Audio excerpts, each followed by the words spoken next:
자, 오늘 만나볼 친구는 바로 이 보조 배터리입니다. 집에 이제 충전기가 각 방마다 한두 개는 기본으로 있을 정도로 넘쳐나는 지금 보조 배터리가 놀라운 제품은 아닐 텐데, 이제 스마트폰은 기본이고요. 그리고 노트북까지 충전해야 보조 배터리답다라는 얘기를 들을 정도입니다. 게다가 캠핑 쪽이나 멀리 출장을 가는 분들에게도 이런 파워뱅크 꼭 필요할 텐데요. 바다 건너서 온 베이서스의 에더만 파워뱅크를 바로 만나보겠습니다.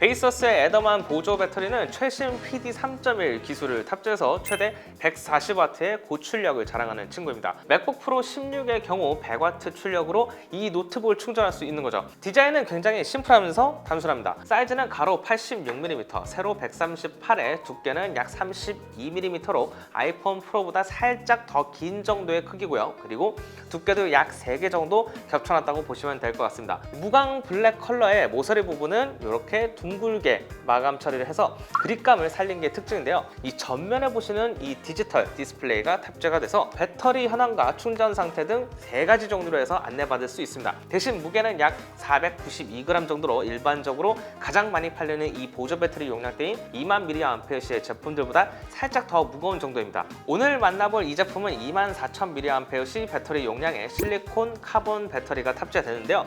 그래도 다행인 점은 이 측면이 이렇게 둥글게 마감이 돼서 손에 꽉 잡히는 느낌이 좋고요. 그래서 무게가 많이 나간다는 느낌은 적은 편입니다.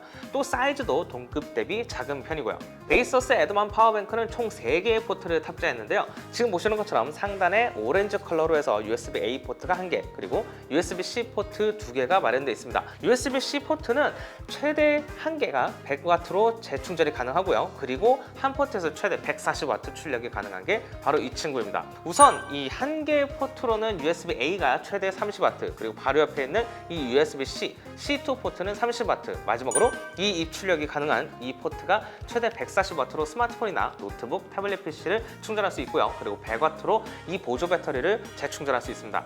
그 외에 2개나 3개 포트를 활용해서 충전할 때 메인 포트인 USB-C, 이 C1 포트로는 최대 100W, 나머지 USB-C와 그리고 A는 각각 30W까지 지원을 하고요. 그리고 3개를 전부 사용할 때는 C1 포트는 최대 100W, 그리고 나머지 2개 포트는 15W씩 나눠서 파워를 전달해 줍니다. 저희가 배터리를 한번 테스트를 해봤는데요. 12.9인치의 아이패드 프로 5세대의 경우 30분 만에 33%를 충전을 했고요. 그리고 147분, 약 한 2시간 30분 가까이 됐을 때 아이패드를 완충시켰고, 그리고 남은 배터리는 약 43% 정도였습니다. 완전히 방전된 M1 맥북 프로 14인치도 충전을 지원하는데요. 30분에 47%까지 충전을 할 수 있고, 72분, 약 1시간 10분이 조금 지났을 때 91%까지 노트북을 충전을 해줬습니다. 보조 배터리에 남은 배터리는 모두 소진한 상태였고요. 그리고 아이폰 15 6.1인치 일반 모델로도 한번 테스트를 해봤는데, 베이서스 에더만 파워뱅크로 동봉된 USB-C 케이블로 바로 충전을 했을 때 30분 만에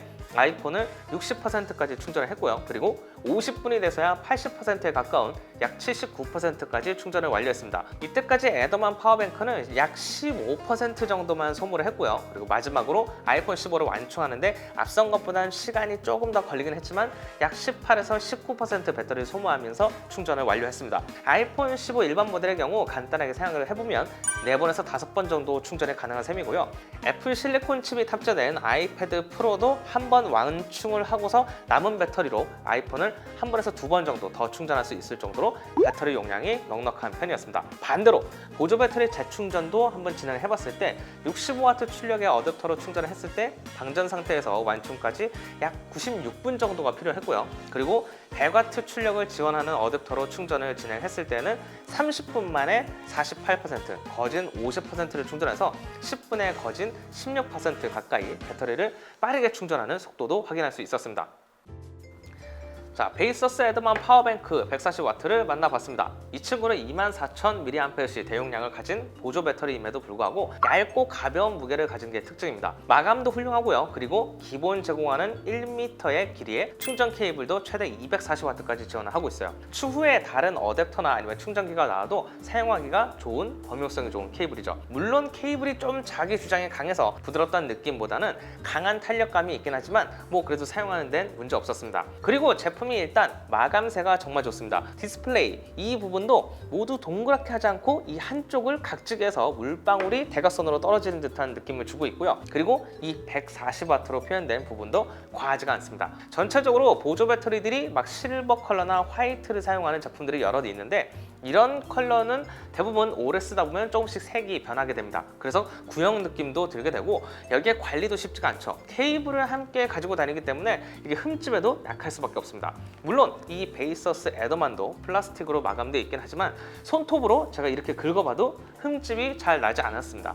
생활 흠집에서는 조금 더 강한 느낌이 드는 편이었어요. 무엇보다 충전 기능이 상당히 좋습니다. 최대 140W 충전을 지원하는 파워에 그리고 PD 3.1 고속 충전 기능도 지원을 하고 있어서 노트북이나 스마트폰만 허락한다면 가장 빠른 고출력으로 충전을 도와줍니다. 또 스마트폰이나 아니면 태블릿 PC 그리고 닌텐도 스위치나 아니면 노트북 뭐 이런 것도 동시 충전이 가능한 편이죠. 30W 충전을 지원하는 맥북 에어와 그리고 100W 충전이 가능한 맥북 프로 16 아니면 14 이렇게 동시에 USB-C 포트를 꼽아놓고 작업도 가능한 게 바로 이 녀석입니다. 물론 완충을 하기에는 24,000mAh는 살짝 부족함이 있죠. 하지만 맥북 에어나 아니면 저와 같이 맥북 프로 14 아니면 태블릿 PC를 밖에서 한두 번 정도는 꼭 충전해야 하는 번거로움이 꼭 있으신 분들 또 출장에 잦고 뭐 그런 비즈니스맨들에게 가볍고 빠른 충전을 지원하는 이 베이서스 에드먼 파워뱅크 140W가 좋지 않을까 싶습니다. 자, 오늘 영상은 여기까지입니다. 저는 시네코리아 윤현종 기자였습니다. 그럼 오늘 영상 끝!